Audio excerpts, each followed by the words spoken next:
I'm BugeyeBob, and I'm on a mission to resurrect this 1958 Austin Healey Mark I Sprite from this to this, so it doesn't end up in this. BugeyeBob here, and I'm at the point of starting to weld in patch panels into the Beast, into Lazarus. But before I do that, one of these patch panels, two of these patch panels, which look, oddly enough, kind of like this, need to have a nut welded to the back of them. Needs to be a 1/4 28 nut. And all the nuts you can buy pretty much at your local hardware or Home Depot or whatever come galvanized. So what do you do to get rid of the galvanizing on them? What you do is you soak them in a phosphoric acid solution or vinegar. Vinegar apparently will clean it off, but it takes a long time.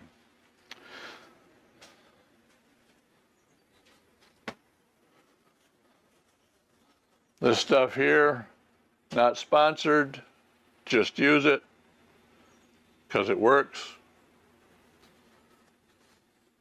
Works good for some things, works not so good for other things. But anyways,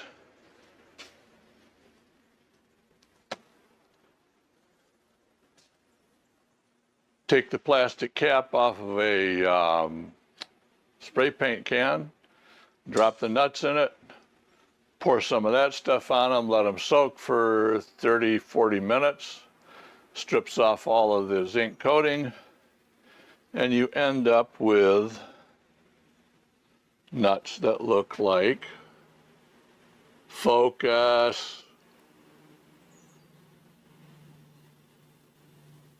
you bitch. Here we go. So you end up with nuts that are, this is the plated one, this is the stripped, the nut with the this is the nut with the plating stripped off of it. And stripped down like that, I'll be able to weld that to the back of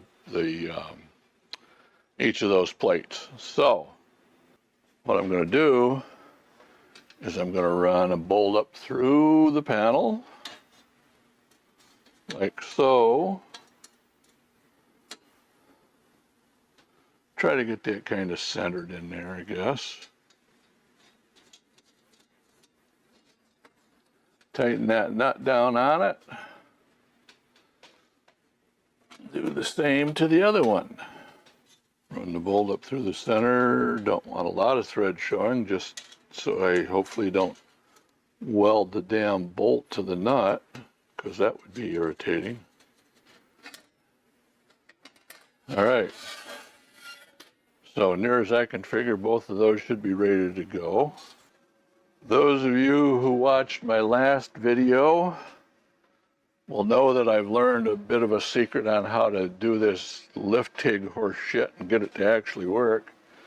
If you have problems with lift TIG, check out that video. I think it's, I don't know, 53, I don't know, 52, 53, something like that. But anyways, check it out. All right. Get that. Get a ground hooked up.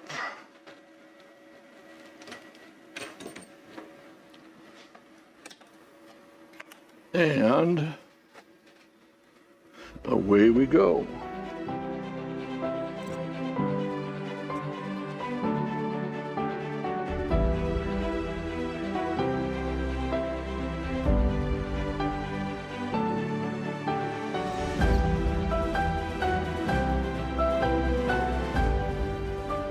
Well, that ain't pretty, but hopefully it works. As I said before, I'm not a welder.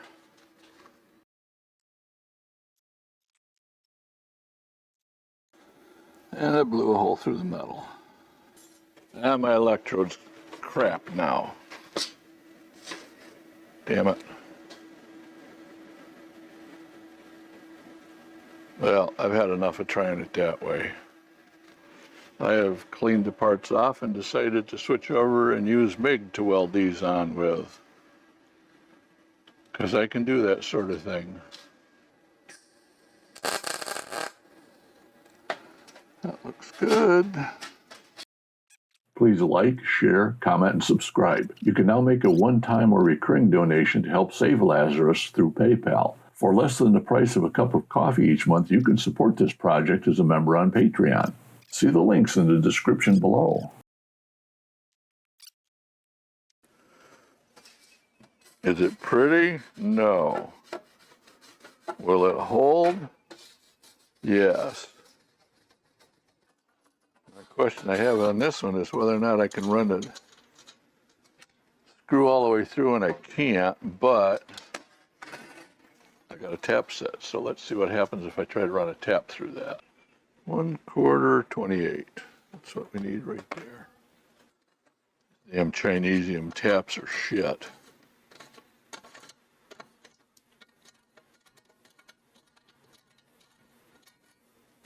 But they're what I got, so that's what I use is.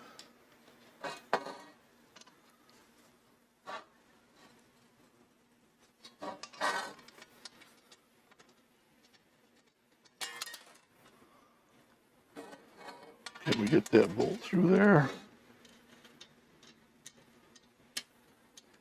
Yeah, that's the problem with the damn Chinesium taps. They're friggin' understaffed. Let's see if I got a proper tap that'll fit that shit. That looks like it's actually 1/4 28. Let's see what we got.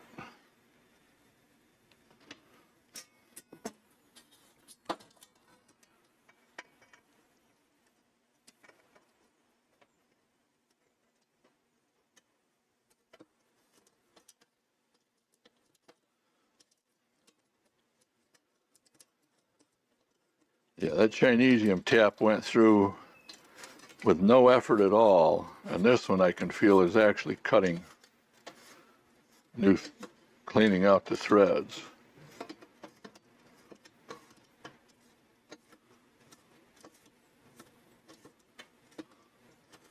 All right, let's pull that out of there and see if the bolt will fit through there nicely. Yep. There it is, folks. All nicely cleaned out. Shit, that one looks like I even knew what I was doing. So I'm doing the final fit up on this piece, and it turns out that it's about 1/8 of an inch short. So what I've done is I've brought this into the vise, and I'm going to move the bend that way, hopefully, by doing this to it. And I want the big heavy hammer for this.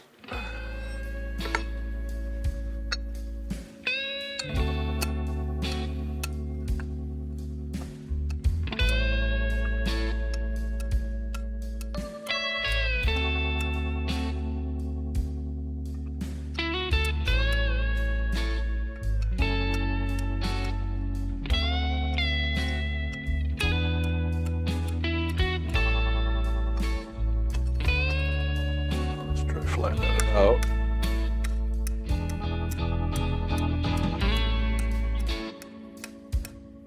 By hitting it like this, I'm actually drawing the metal that way some. That got us enough. Close, but I need another 1/16 of an inch.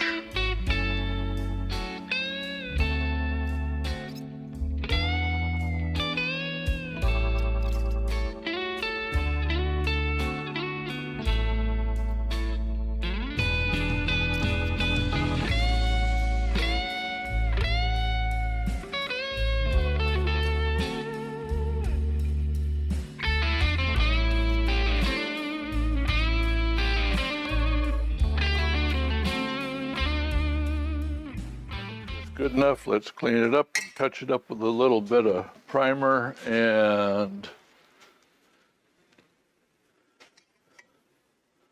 we still need to straighten this up just a little bit, but not bad.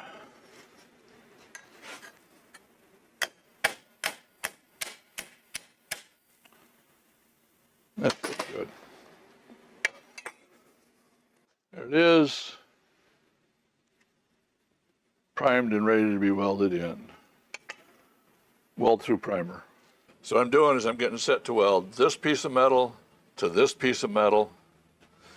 And what I've done is I put in this clamp. It's a plastic woodworking clamp, but I put it in backwards so that it pushes instead of pulls.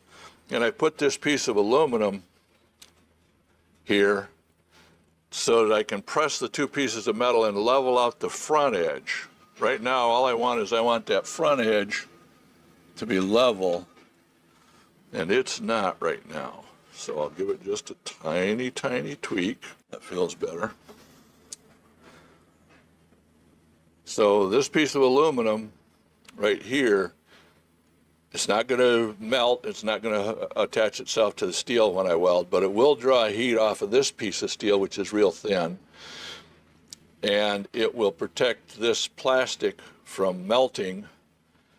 And I'm just going to give it a real quick short tap of weld on there. So this is the other side where I'm going to be doing the weld to begin with. Want to come right down into this corner, get a spot right there so that I get these two pieces of metal as level as I can. Once I get that tacked, then I'll probably come down and tack here. Once those are tacked, then I'll start tacking across to get this all level and do tacks about every inch or so. My welder is set to 48 amps. I'm going to go 47 because the 18 gauge is around 40, 47, 48, something like that. I'm welding a piece of 18 gauge to a piece of what appears to be 20 gauge, even though they said it was supposed to be 19. I think it's actually 20 gauge. Thin stuff, I'll tell you that much.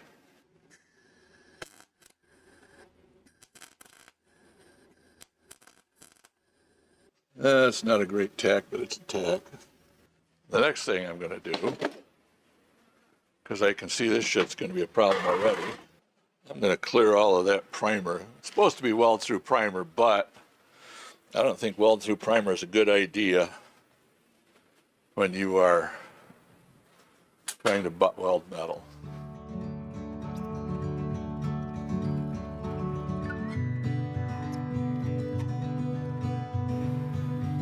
One more tack right down in there for right now.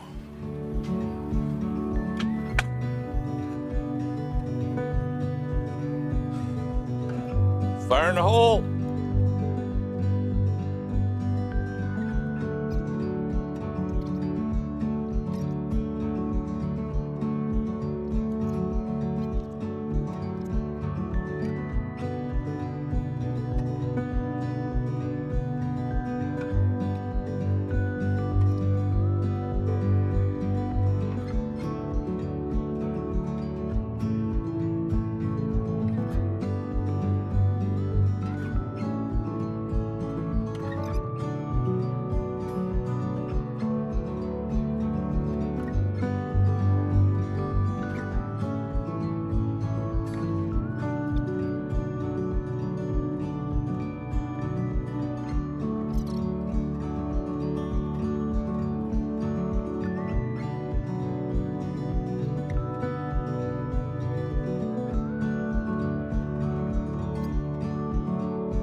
Can't see it, but one of the things that's happened is I had a 1/16 of an inch gap in this metal right here, and that's tightened up to the point where I need to hammer this out.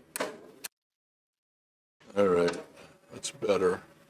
What I want is this to come down straight, and it's not. So before we go any further, let's see if we can bend this around a little bit.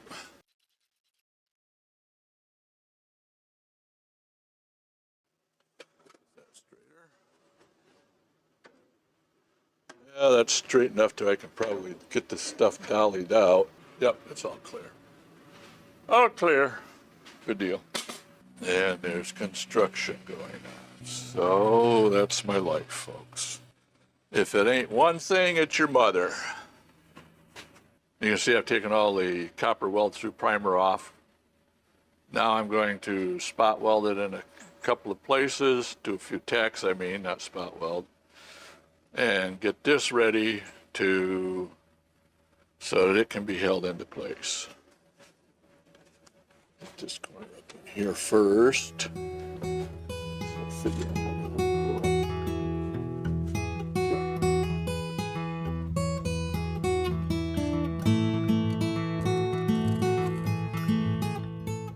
Kind of a sloppy way of doing it, but it's done.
Got a pretty big gap up there, fairly large gap along here.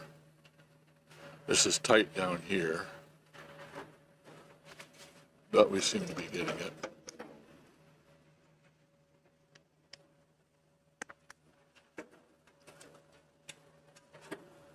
I think I'm going to let that cool for a little bit. Where you see those 3 Cleco pins, I need to do some welding.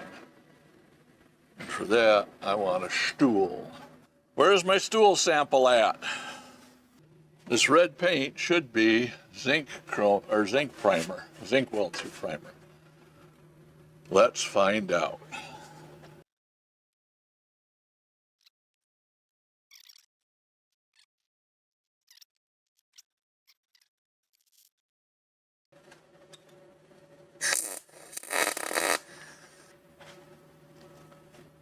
Yeah, we're getting crap in the weld. Anytime you see the weld bubble up and grow, you know you're getting crap in it. That's all going to need to be ground down. The first weld is all cooled down enough that I can touch it.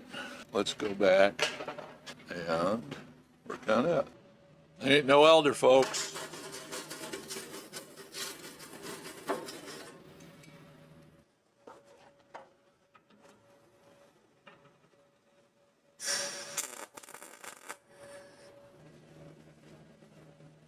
That's pretty ugly. Pretty damn ugly, but it am what it am. Okay, as frequently happens whenever you're doing restoration, I have discovered more damage that needs to be repaired. This piece here doesn't look too bad, looks like it's almost flat until we do this.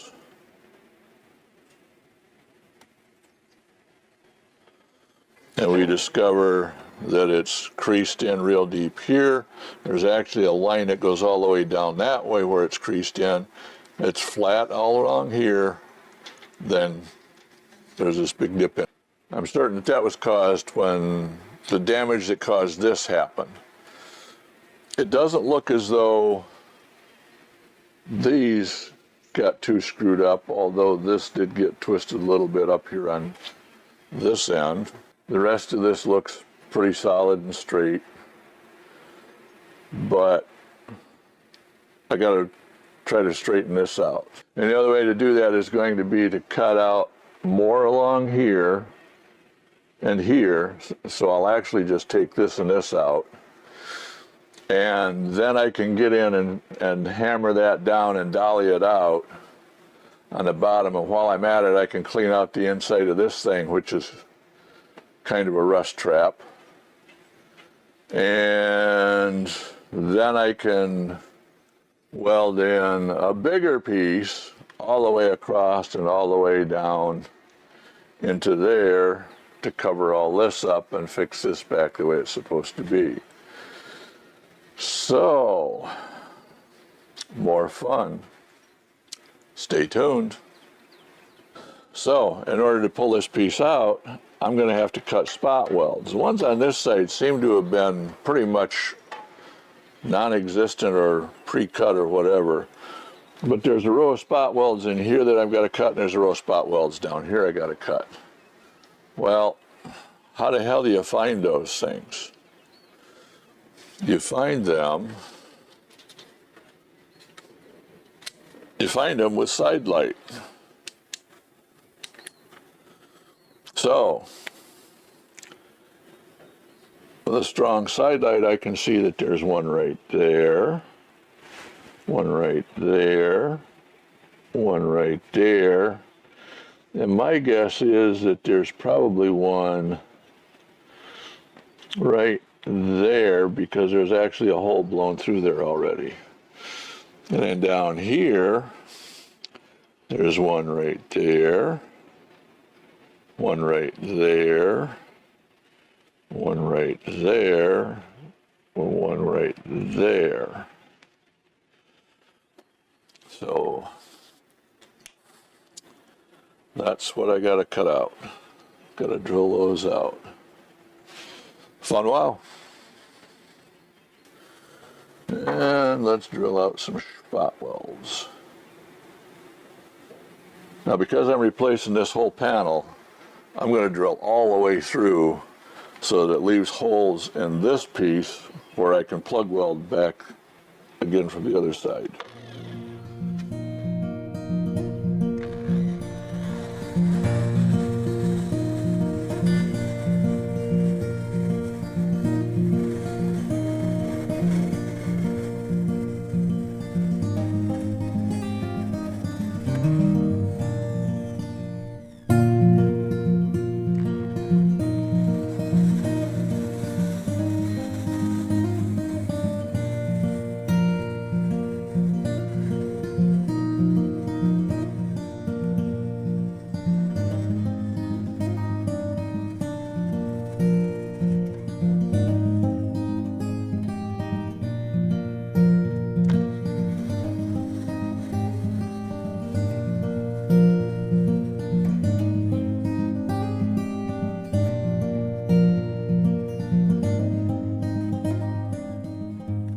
See if I can get these in this corner. I probably can't. Shit. I need to come at them from the other side, which is going to be a real pain in the ass to do. All right. These I don't want to drill all the way through.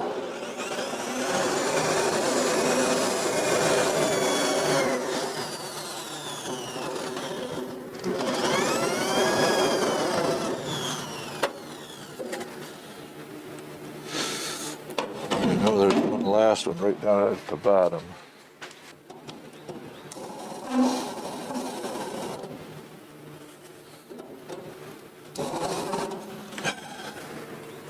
I think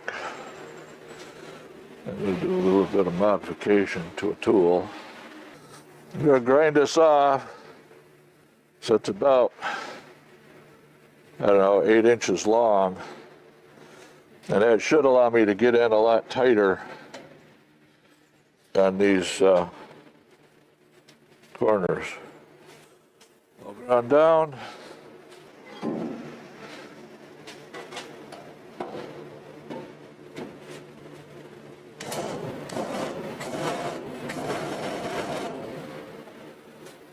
Okay, let's see what we got now.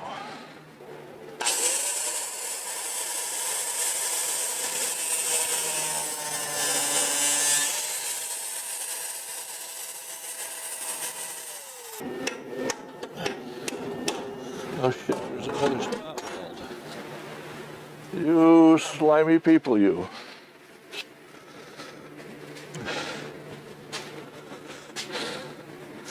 Another spot weld right on the edge of the metal.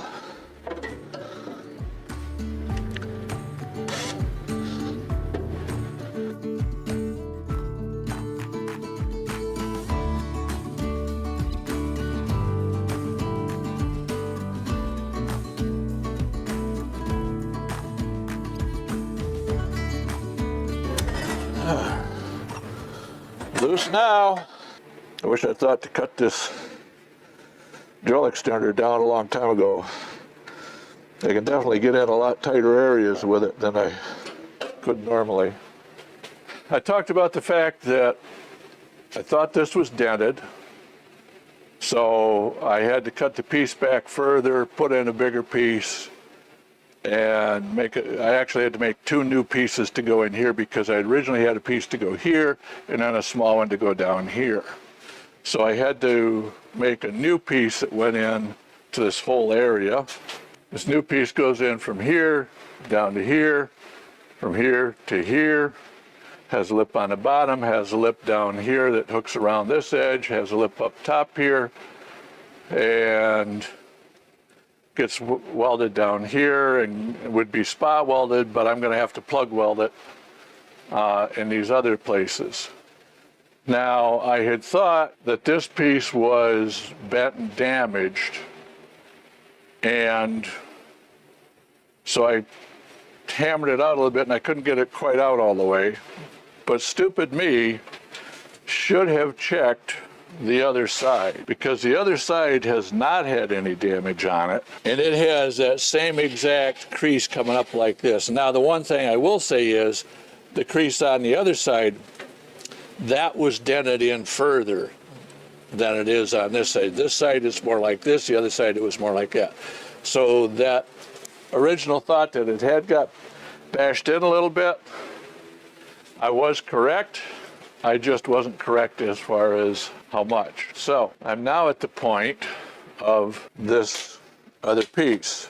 So let's talk about this other piece for a minute. I went through a lot of unnecessary work and irritation to make this piece.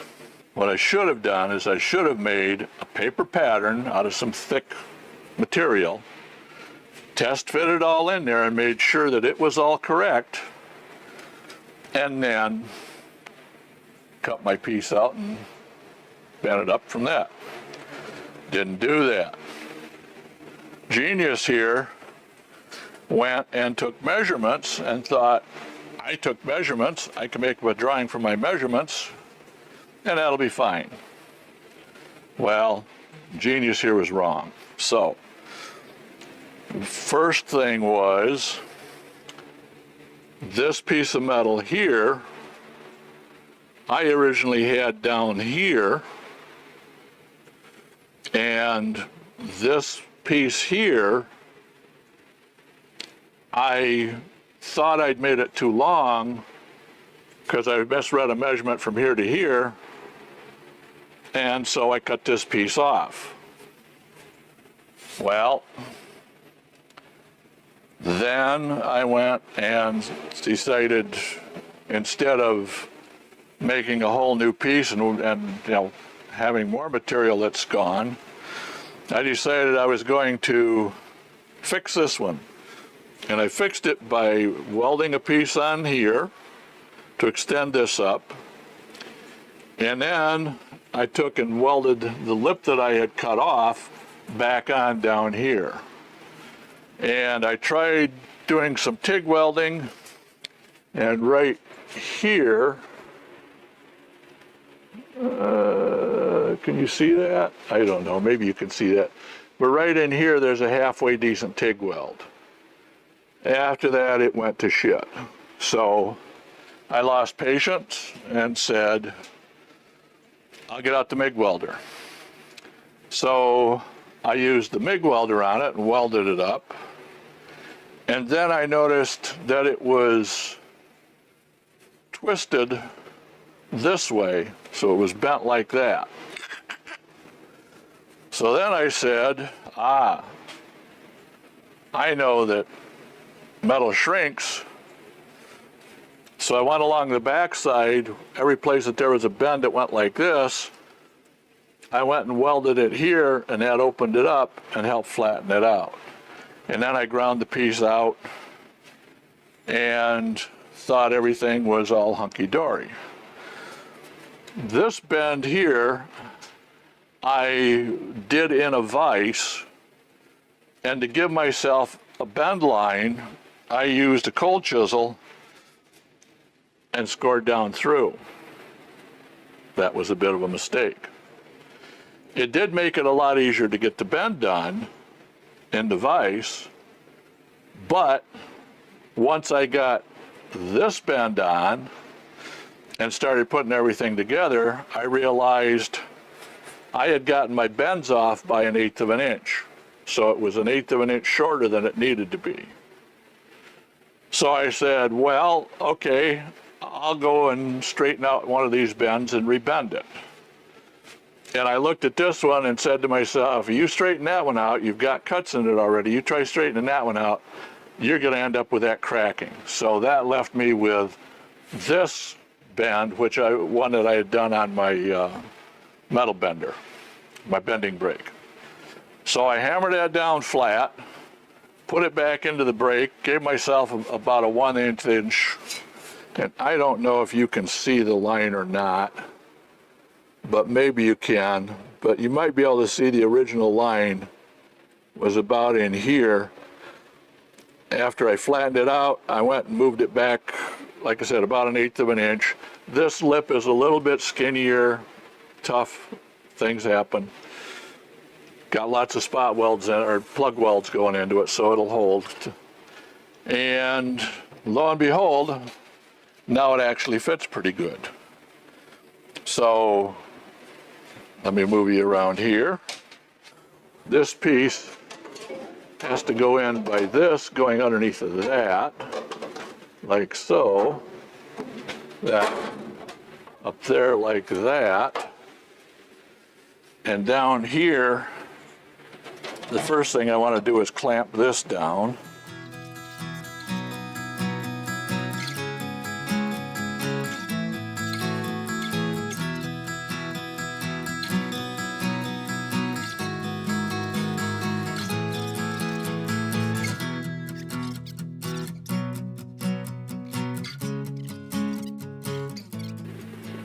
It's a tough call as far as how much gap you want to leave, because as you weld, it's going to pull together and tighten up. And if you have too little gap, it'll bunch up and make a mess.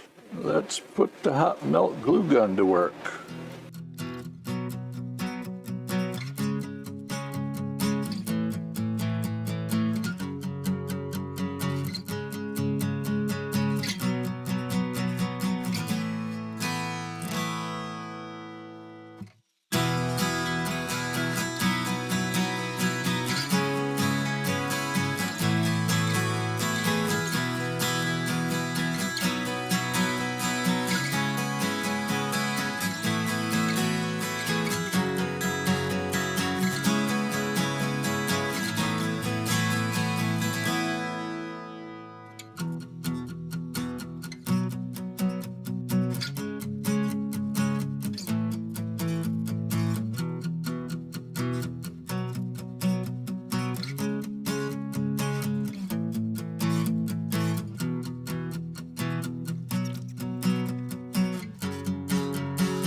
That's stiff again. Have to grind all those ugly ass welds off. Damn near every one of them's got that bead on it like they were shit in the weld, but that's all fresh cut, and I literally ground the metal off on both sides. So I don't know what's causing that to bead up like that instead of laying flat. I mean, I know it's causing it. It's shit in the weld, but there shouldn't be any shit in the weld. I don't know where that crap's coming from. I mean, if you look over here, if you look right in here, those welds, which this is painted metal that I was welding on, you would have thought that they would have bubbled up and did that, but they didn't. So, I don't know. All right, folks. It's like 90 plus degrees and 99% humidity on a Saturday afternoon. And I think I'm done for the week. Please like, share, comment, subscribe. If you can do it, become a member over on Patreon, $4 a month. Help support the channel. A lot of people just like to watch content, but it doesn't seem like there's very many people that want to support content, and YouTube doesn't pay me a dime, folks. So anything y'all can kick in and help, you can do a one-time or a recurring donation over on PayPal. The link's down below. It sometimes seems like I'm going over the same stuff over and over again, and to be honest with you, I am. But if you go look at videos from Let's Dig 18 or Dirt Perfect or Keith Rucker or any of these other well-known people, a lot of times they do the same thing. They're going over the same stuff over and over, but it's slightly different in each context. And that's what I'm trying to do. I'm trying to get the issues raised that you come up against doing this sort of stuff. Hopefully you can watch what I do and learn stuff that means you don't have a problem in the future. If you decide to take on a project like this, this is probably one of the worst case scenarios that you could ever have for restoring a vehicle. Most people would just walk away from it. They would end up, being burned up in the furnace as scrap metal. But it's what I got, and it's mine, and so it's going to become something come hell or high water. So thank you very much for watching. Y'all have a blessed day. Over and out. Well, folks, that's it for this episode of BugeyeBob. I really appreciate you watching and hope that, like me, you've learned a few things to do or maybe not to do in this episode. Please like and comment on this video as it encourages YouTube to share it with others and helps grow the channel. Make sure you subscribe and click the bell to get notified when new videos are released. If you'd like to support this channel and save Lazarus from the recycle furnace, you can now make a one-time or recurring donation through PayPal. You can also support this restoration project by becoming a member at patreon.com/BugeyeBob. Patreon members get early access to the videos, and in the future will enjoy question and answer sessions and live streams. As this channel grows, future Patreon member benefits will include bonus or extended videos, member names in the credits, and the ability to suggest topics for future videos. You can follow this BugeyeBob restoration on YouTube and Facebook. You'll find the links in the description below for PayPal, Patreon, YouTube, and Facebook. Once again, thank you for liking, commenting, subscribing, and supporting this channel.